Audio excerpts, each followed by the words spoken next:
Tony Curtis was a Hollywood star in his day thanks to his flashy lifestyle and roles in movies like Some Like It Hot and The Defined Ones, but his life was full of mystery and tragedy, even when he wasn't on stage. For example, he left all of his money to his sixth wife, Jill Vandenberg, and didn't tell his children. This was a controversial choice for a star who had a dazzling career, many lovers, and a large family.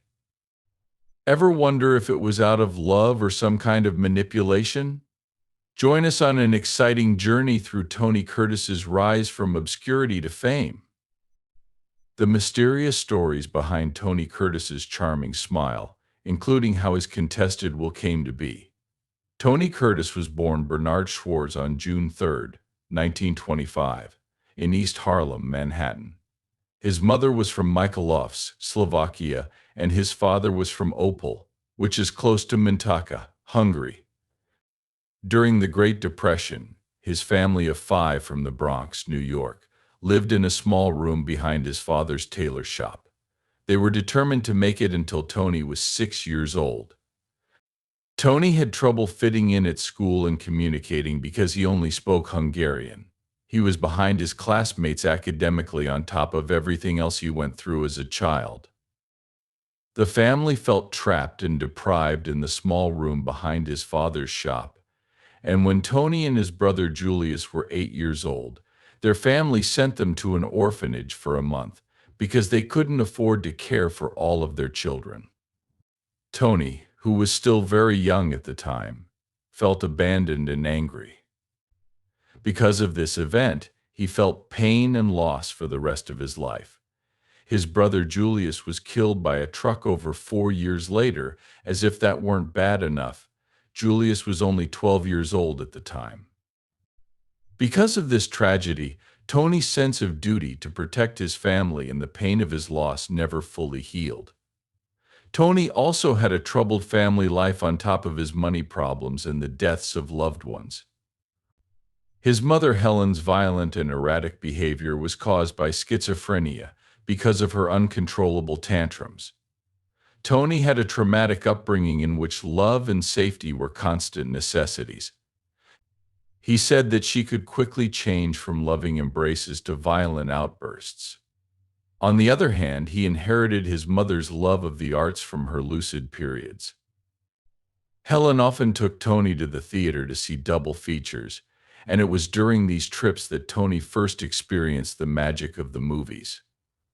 For a young Tony, the movies were a refuge from his difficult home life, a place where happy stories could take the place of his problems and sorrows.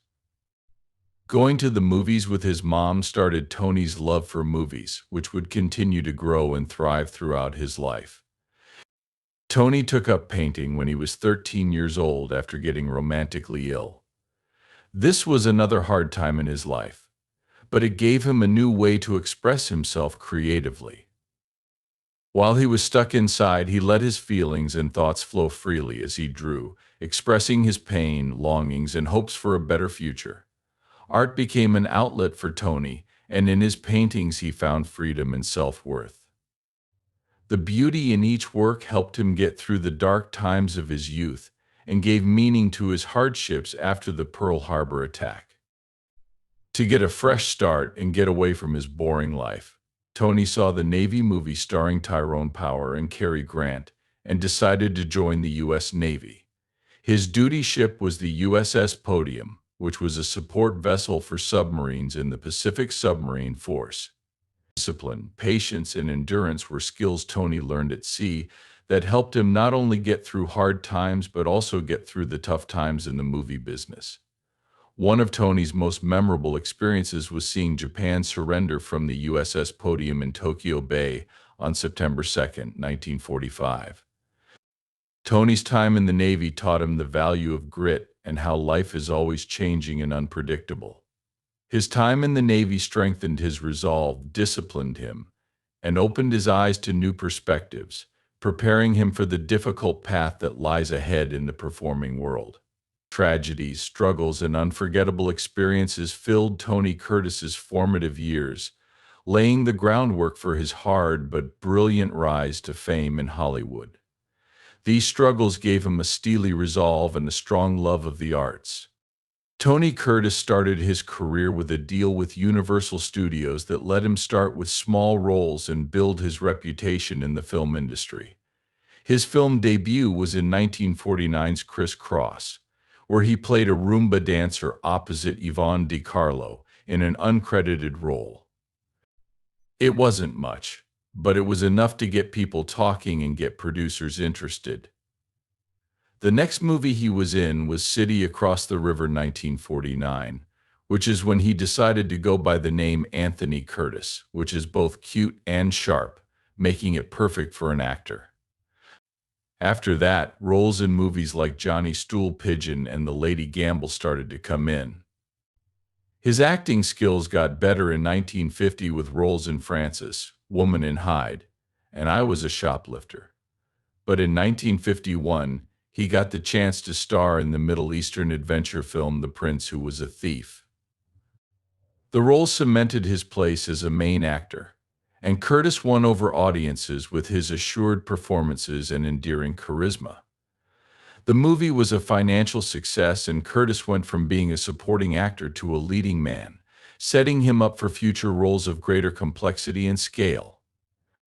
During this time, Tony broadened his acting skills by appearing in a number of. In addition to the 1954 movie Son of Ali Baba and the 1952 boxing drama Flesh and Fury, Curtis's star rose even more when he co-starred with Janet Leigh in the 1953 movie Houdini, which also started the famous off-screen affair between Lee and Curtis. Tony Curtis learned a lot about moviegoers and the business as a whole through these roles, which were more than just acting opportunities. To prepare for his future jobs, he studied fencing and horseback riding, showing a willingness to work hard and deal with problems. He played a wide range of roles, from adventure and action to comedy, and Tony Curtis rose to fame in the 1950s and 1960s as one of Hollywood's most charismatic and talented actors. His film career began in 1955 with the comedic musical So This Is Paris, and continued with roles as a bank robber in Six Bridges to Cross and an adventurer in The Purple Mask. As a result of these roles, Curtis became even more famous and became one of the biggest stars in Hollywood. Tony Curtis created one of the most recognizable faces in Hollywood in the 1957 movie The Sweet Smell of Success, in which he played the scheming and manipulative publicist Sidney Falco. This movie was a turning point in his acting career, showing that she could act in genres other than comedies, especially in roles that required complex and nuanced psychology. Critics praised Curtis's performance, calling it authentic and vivid. Tony Curtis co-starred with Marilyn Monroe and Jack Lemmon in the 1959 movie Some Like It Hot, which was the Curtis's most famous and successful role was as a musician who tries to avoid the mafia by dressing as a woman. Fans loved his performance for its sweet and funny moments as well as its subtle satire on love and self-discovery. This movie made Curtis a star and cemented his place in Hollywood history as one of the all-time great comedies. At the same time, Tony Curtis showed how versatile he was as an actor by starring in a wide range of genre movies. He co-starred with Cary Grant as a soldier in the 1959 war comedy Operation Pit 8, where he expertly combined action and humor, making Curtis even more loved by moviegoers. Industry insiders say the 1960 epic Spartacus was a huge hit. Tony Curtis played Antoninus, a character with a complicated relationship with Laurence Olivier's character. This role was another important turning point in Curtis' career, though it wasn't included in the first release of the movie. The famous scene between Curtis and Olivier showed how brave Curtis was in taking on difficult roles and questioning social norms. When it came to movies, Tony Curtis wasn't just cast in comedies or action movies, he was also cast in dramatic and tragic roles. For example, he co-starred with Sidney Roberts in the 1958 movie The Defiant Ones. His honest and profound acting skills were praised by critics and colleagues for this role, which earned him an Oscar nomination for Best Actor. The silver screen wasn't the only place Curtis excelled. He also tried his hand at television. Along with Roger Moore, he was in the short-lived 1971 show The Persuaders, which helped him become known as a versatile actor and gain more fame. Tony Curtis was able to maintain his successful career by constantly pushing himself to his limits in a wide range of roles. He was not only a beloved icon, he was also a gifted actor who. Tony Curtis had a glittering stage career and 6 marriages to different women.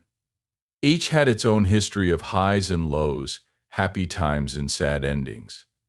In 1950, at the height of their careers, Tony Curtis met actress Janet Leigh and began dating her. Janet Leigh was famous for her graceful performance in Alfred Hitchcock's iconic film Psycho, and she was a much-loved Hollywood star. Tony and Janet, who had become a popular couple in Hollywood in the 1950s, got married in 1951. The press called their marriage Hollywood's golden marriage, and it was a big deal in the entertainment world. Curtis and Leigh also made guest appearances at important events and co-starred in other movies, including 1953's Houdini, which brought a dramatic and mysterious love story to the big screen. As a married couple, Curtis and Leigh enjoyed carefree moments on California beaches, strolling under the golden sun and enjoying the calm in the middle of the famed storm. Tony once said that Janet Leigh was work, and the media made it impossible for this couple to do well. Both Tony and the famous and successful Janet had to juggle their busy schedules to stay in the limelight. As Tony's cheating got worse and rumors of his extramarital affairs spread, tensions rose. The rumors were partly true. Tony Curtis, who was known for being good-looking and charismatic, couldn't resist the allure of short-lived relationships. As a result, his relationship with Janet began to weaken over time. Whenever Tony heard that Janet was seeing Frank Sinatra, the famed singer, he started to question her. Even though there was no proof of Tony's jealousy or suspicions, allegiance made the already tense relationship between Janet and Frank even worse. One of Hollywood's most famous couples ended their marriage when they divorced in 1962. Many fans regretted the breakup because of Tony's unstable lifestyle and cheating. Christine Kaufman, who co-starred with Tony Curtis in Taras Bulbar, became his girlfriend soon after his divorce from Janet Leigh. She was 19 years younger than Curtis, but she won his heart. Kaufman and I started out as a happy couple, with Alexandra and Alger as their children.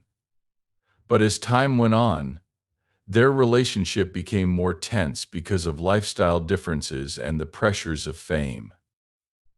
No matter how hard Curtis tried, he couldn't get over his problems or his addictions. Christine finally snapped in 1968, when this became too much for her. Nicholas and Benjamin were Tony's sons from his marriage to Leslie. Both marriages ended because of Curtis's problems, especially his addictions and his unstable lifestyle. They decided to divorce in 1982 after their differences. Again, it became intolerable. Tony Curtis's string of flings and marriages never ended. Andrea Sayo was Curtis's wife in 1984, but the marriage didn't last long. They decided to go their separate ways by 1992. He quickly married Lisa Deutsch, an attorney from outside of show business, because he never gave up on the idea of finding happiness. Unfortunately, their romance ended quickly after only 18 months, just like all of his other marriages that didn't work out. Jill Vandenberg, Curtis's 6th wife, was 45 years his junior when they got married in 1998. Jill started out as a model. Despite their age difference, they quit their jobs to train horses and started a rescue ranch together because they both loved animals and wanted to help those who were abused or neglected. Tony Curtis seemed to find peace in his marriage to Jill Vandenberg, which let him live a trouble-free life. However, Curtis had a battle with addiction. In the 1970s, he became addicted to alcohol and painkillers. His carefree attitude and drug use had a huge effect on both his personal and professional life. When Curtis seemed drunk at public events, he was criticized by both his colleagues and the media. Because of this, Curtis went to a Betty Ford Center rehabilitation program in the mid-1980s when he realized he needed help. He was able to get his life back on track after meeting Betty Ford, with whom he talked about how his rehab was about more than just getting off drugs. It was also about dealing with his problems, learning to love and forgive himself, and facing his roots. However, the most devastating tragedy Curtis went through was the death of his son Nicholas from a heroin overdose in 1994, leaving a huge hole in his life that couldn't be filled. After losing Nicholas, he had to face the ugly truth of the family problems he had ignored because of his drug use and fame, and he realized he had failed as a parent. Tony Curtis tried to keep good relationships with his kids, even though he had a rough personal life.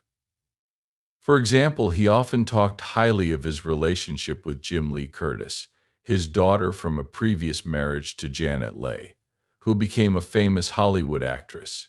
Even though Jam Lee Curtis's dad wasn't perfect, she says he did his best to take care of her family. Tony Curtis turned his attention from his addiction to painting another of his children. When he was young, he was sick with a romantic illness and spent a lot of time drawing to pass the time. This was the start of his love for painting. As he got older, Curtis spent more time making art, copying the styles of masters like Picasso, Matisse, and Van Gogh. His most famous piece, The Red Table, was shown at the Metropolitan Museum of Art, which is a huge honor for any artist and showed that Curtis's creativity and brilliance went beyond movies. Even though he painted a lot, he didn't stop acting. In his last movie, David and Fathom, he went back to his roots and used his old last name, Schwarz, to honor Curtis's roots, as he chose to end his acting career by drawing attention to his family history. It was a very personal choice. Tony Curtis, one of Hollywood's best actors, died on September 29, 2010, in Sin City of a weak heart after having been sick for years. His life was full of ups and downs, triumphs and tragedies and complexity, but he died peacefully at the end of it. Soon after his death, there were disagreements over his will, which led to a court battle between his daughter and sixth wife and Vandenberg's children from his first marriage. Before Tony Curtis died, an unexpected and shocking change was made to his will that caught his family and supporters by surprise. Nothing was left to his children from previous marriages in his new will. Instead, his entire inheritance, worth about $60 million, was left to his sixth wife, Jill Vandenberg. This caused anger, disappointment, and a lot of confusion among Jill and Curtis's children, especially Alga Curtis, his daughter from a previous marriage to Christine Kaufman, and his first wife. Some members of the Curtis family, including Alga, suspected that their inheritance was stolen. They said that Jill Vandenberg changed Curtis's will when he was too drunk to make an informed decision. They said that Jill had used Curtis's declining health in his later years to gain power over him and make sure that she would be the only heir. Alga spoke out against Jill, saying that Tony Curtis's true feelings and wishes for his children were not reflected in this choice. Curtis's last wife, Jill Vandenberg, who was 45 years his junior, defended her husband's decision, saying that Curtis had asked for it after he died and hoped she had a wonderful life because he thought his children were grown up and could take care of themselves.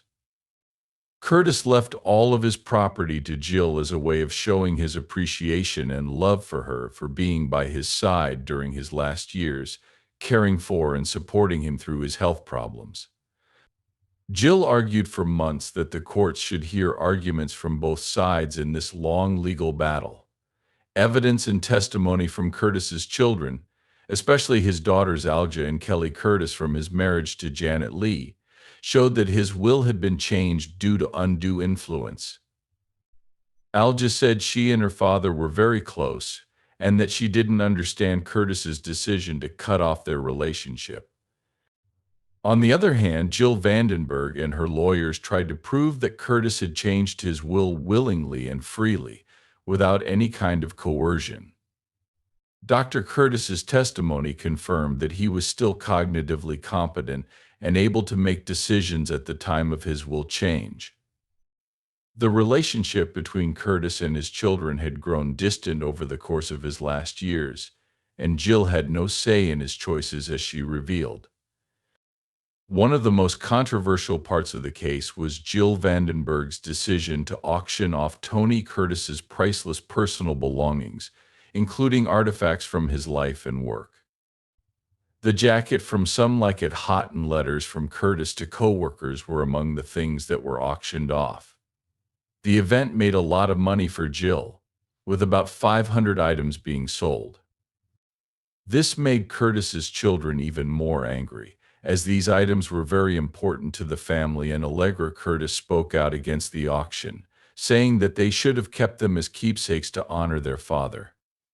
She also said that selling Curtis's mementos was an insult to his memory and questioned how open the auction was.